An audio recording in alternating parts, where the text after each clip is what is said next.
New tonight, Jamaica News Page Tonight has obtained a video showing a brawl and men appearing to be police officers dressed in civilian clothes pulling guns on bystanders.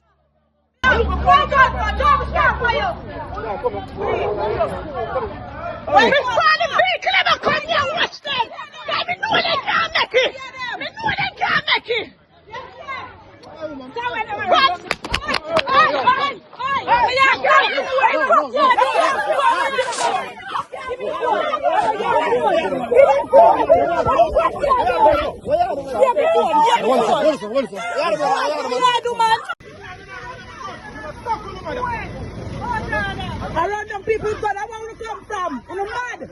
Uno mad. Uno mad. No, Barry.